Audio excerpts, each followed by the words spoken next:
Welcome to this video. Today I'm going to talk how to mount a Swarovski Z8i Plus 128 by 24, a new rifle scope on a Blaser D99. So we received this question on our YouTube channel, and I immediately asked our viewer if I can use the K95 because it has a really similar profile and because D99 is still not in our configurator. We are in active talks with Blaser to help us get all of their rifles in our configurator, but at the moment we only have 4 of them, even though, honestly speaking, for the Blaser R8 we have multiple millions of combinations, but still. So when we are talking about D99, this is a drilling, a very nice rifle. And from a sight profile, it's very similar to a Kiplauf, so a single barrel, break barrel rifle. Um, since we are talking about a wide angle scope, this one, it basically, we can be sure that there will be no problem with the objective lens colliding with the barrel on the D99 or K95. So I think we are able to use the K95 to show this example. So what our viewer also asked is how to get it mounted as forward as possible. So I will also show this. I did a couple of combinations and let's see how they look. So let's start with a K95. So Blaser K95, yeah. I know we can just load the default because the gentleman is asking for the D99. So this is a K99, K95, a single shot. And then we have a Swarovski Z8i Plus. Yeah, so this one. He didn't specify if the scope is equipped with a mounting rail. I presume it's not. So I'll use no cap turrets and I will select the scope. Okay, and now normally the normal option will be just to choose a direct scope mounts and see which one the scope can be mounted as forward as possible. So let's start with the original one. You see that both of two options are possible because the belly under the turret is almost non-existent on Swarovski scopes, and also the objective bell is because it's a 24 millimeter lens inside, it's really small. So let's see with this one. Yeah, so lens to stock is 29 centimeters. I will also show it like this. So it's 29 centimeters.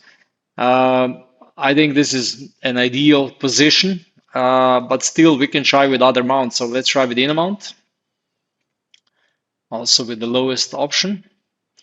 And we will also push it forward as possible.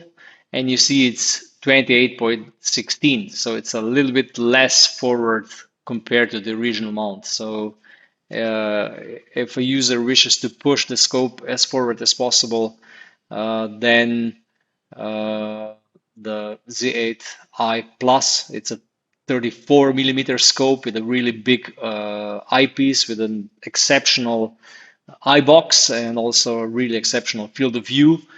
So, like I said, under the regional mount, it can go a little bit further. All in mounts are basically the same, the fixed one, the Kudi, and the zero. So we can also try the Rusan mount and see if we can push it a little bit further on Rusan. Yeah, 3 millimeters, 4 millimeters further than with the original. I would say that with such a small distance, the original one is probably the best option.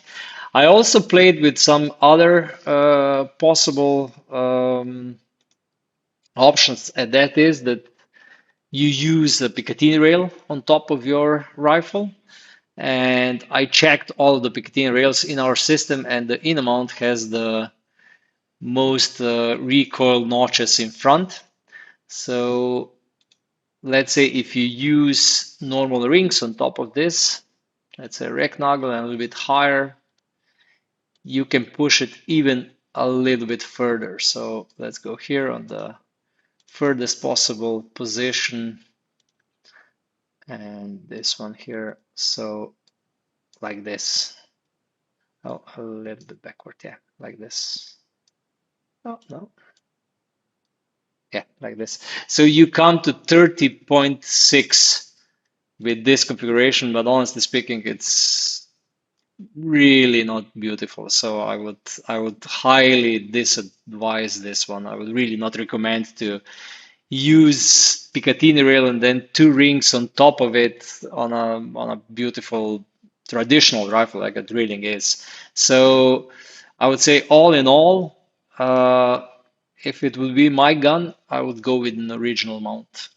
And I think with an original mount with this distance that we have seen before of 29 centimeters, it's more than enough. It's an ideal position.